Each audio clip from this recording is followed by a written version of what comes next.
ముద్రగడ గారి ఒక చిరకాల కోరిక నెరవేరితేనే కానీ ఆయన ఆత్మకి శాంతి కలగదు. ఆయన రాజకీయాల్లో వచ్చిన దగ్గర నుంచి కూడా కాపులంటే అభిమానం, ఈయనకి అభిమానం, కాపులకి ఈయనంటే గురి. మరి అలాంటి ఈయనకి ఎప్పుడూ ఒకటే బాధిస్తూ ఉండేది, మా కాపుల్లో ఐక్యత లేదు. 27% మంది ప్రజలు ఆంధ్రదేశంలో ఉండగా మేము ఎందుకు ముఖ్యమంత్రి కాలేకపోతున్నాము?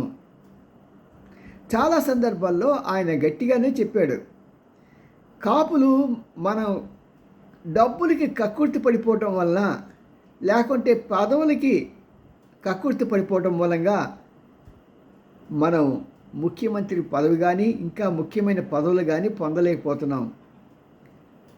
ఎందుకు ఇలా జరుగుతున్నది? ఏ పార్టీలో ఉన్నా సరే ఆ పార్టీలో కాపులకి మాకు ఇంత రిజర్వేషన్ కావాలి అని గట్టిగా అడిగే సత్తా ఎందుకు ఉండట్లేదు? ప్రతి వాళ్ళు కూడా కాపుల్ని వాళ్ళ ఓటు బ్యాంక్గా చూసుకుంటున్నారే కానీ వాళ్ళకి సరైన విలువ ఇవ్వట్లేదు. నిజంగా చాలా శోచనీయం.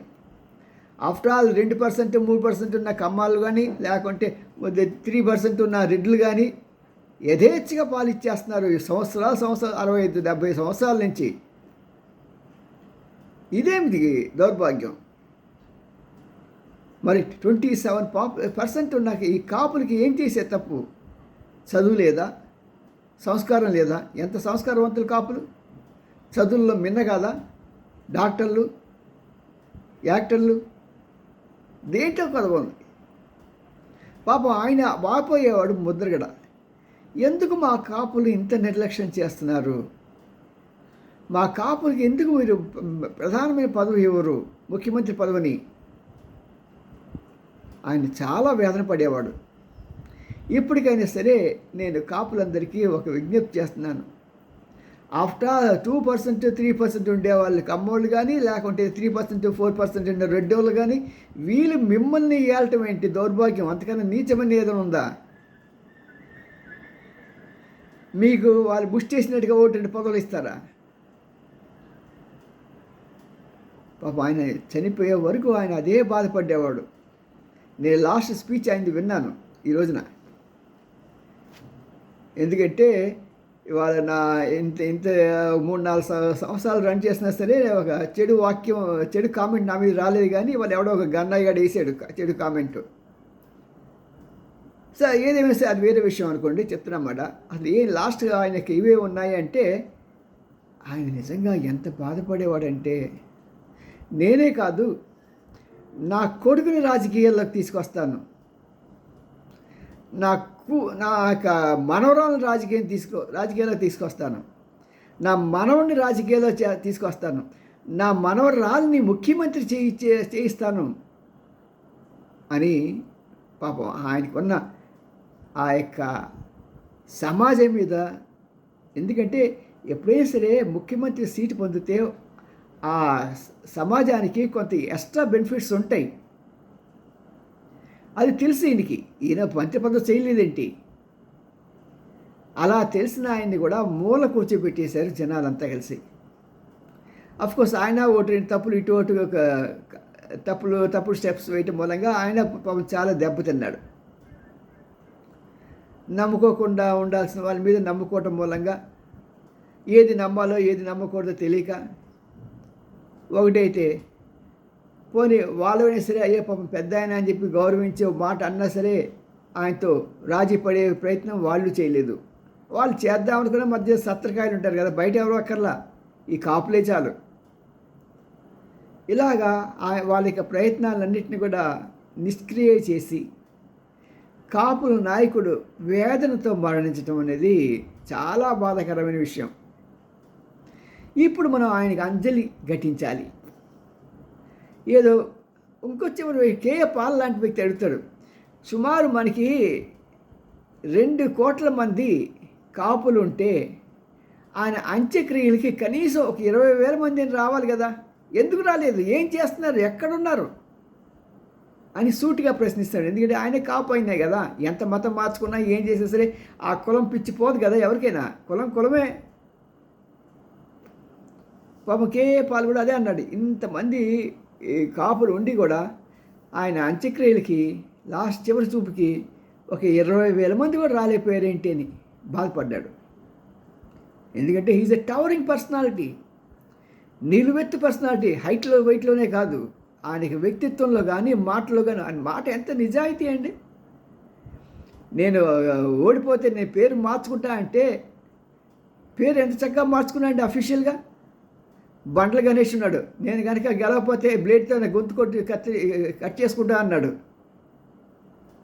అంత అయిపోయి ఓడిపోయిన తర్వాత ఏంటర్ బాబు అంటే సరదాగా అంటూ అండి అని తేల్చేశాడు. మరి సిగ్గుసేరం వాళ్ళకి లేదు. మరి ఈయన కాపు బిడ్డ ఎప్పటికైనా మాట మండి నిలబడే బిడ్డ కాపు బిడ్డ, మాట కోసం చచ్చిపోయే బిడ్డ కాపు బిడ్డ. మరి అలాంటి కాపులు చిన్న చిన్న కక్కుర్తి విషయాలు, డబ్బుల కోసము, చిన్న చిన్న పదవుల కోసము కక్కుర్తిపడి వాళ్ళ ఐక్యతని చెడగొట్టుకుంటూ వాళ్ళ అనైక్యతను ప్రజానీకానికి ప్రదర్శిస్తూ ఆ రాజకీయ నాయకులు వేసే ట్రాపులకి, కుక్క బిస్కెట్లకి కక్కుర్తి పడిపోయి సొంత కులానికే చేస్తూ ముఖ్యమంత్రితో పాటు ఇంకా మంచి పదవులు 4-5 పదవులు పొందాల్సిన స్టేజ్లో ఎవడు ఏమి ఇస్తాడరా బాబు దేహి, మేము ఇంతమంది ఉన్నాం. ముష్టోళ్ళు చూసారా, గుడి దగ్గరికి వెళ్తే మనం వేస్తే అయ్యా బాబు మీరేంటి 10 రూపాయలు వేసారు, మేము 10 మంది ఉన్నాం అని అరుస్తూ ఉంటారు. నేను ఇలా అన్నాను, బాధపడకండి మీరు. ఫ్యాక్ట్ అది, ఫ్యాక్ట్ అని చెప్తాను జర్నలిస్ట్గా.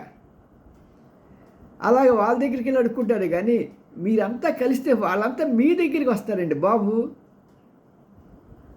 మీరు మీ శక్తిని మీరు గమనించుకుని తెలిసి కూడా మీరు ఐక్యంగా లేకపోవటం వలన ప్రతివాడు చెడుగుడు ఆడేసుకుంటున్నారు మిమ్మల్ని, మీ కులాలని. పాపం టవరింగ్ పర్సనాలిటీ అయిన ముద్రగడిగా ఆయన చనిపోయే ముందు కూడా ఎంత బాధపడ్డాడో పాపం ఆయన. మా కాపుల్లో ఐక్యత లేదండి రామ్జీ గారు, దానివల్ల మాకు ఈ సమస్య, దానివల్లే మాకు ఈ అవమానం. ఏంటండి ఈ దౌర్భాగ్యం. ఈ 27% మేము ఉండి కూడా మాకు ముఖ్యమంత్రి ఇంతవరకు ఒక్కసారి కూడా ఒక కాపు ముఖ్యమంత్రి కాలేదండి. మరి నాకే బాధగా ఉంది. నిజమైన కాపులకి బాధ లేదా? ఒక్కసారి ఆలోచించండి. మీ అనైక్యతని, మీ కక్కుర్తిని, మీ దివాళీకర కోరితనాన్ని పక్కన పెట్టి కనీసం రాబోయే ఎన్నికల్లో సరే ఎవరైనా సరే మాకు పర్వాలేదు, కాపు ముఖ్యమంత్రిగా ఏ పార్టీ నిర్ణయిస్తుందో ఆ పార్టీకి మేము ఓటు వేస్తామని నిలబడండి పక్కాగా, దమ్ముగా. అప్పుడే ముద్రగడ గారి ఆత్మ శాంతిస్తుంది. అంతవరకు పాపం ఆయన ఆత్మ అలా క్షోభిస్తూనే ఉంటుంది. సయోమియన్ రామ్జీ సీనియర్ జర్నలిస్ట్. మరి మీకు అవమానం కలిగిందేమో, బాధ కలిగిందేమో నాకు తెలియదు. కానీ కొన్ని విషయాలు నిక్కచ్చిగా చెప్తాను నేను.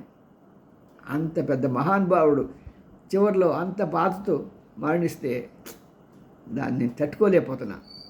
మరి మీరు ఎలా, మీ సాటి కులస్తులు మీరు ఎలా తట్టుకుంటున్నారో నాకు అర్థం కావట్లా. సిఓఎన్ Ramji senior journalist, Gudiganta TV. నేను లైక్ చేయండి, షేర్ చేయండి, సబ్స్క్రైబ్ చేయడం మాత్రం మార్కెట్. బాయ్.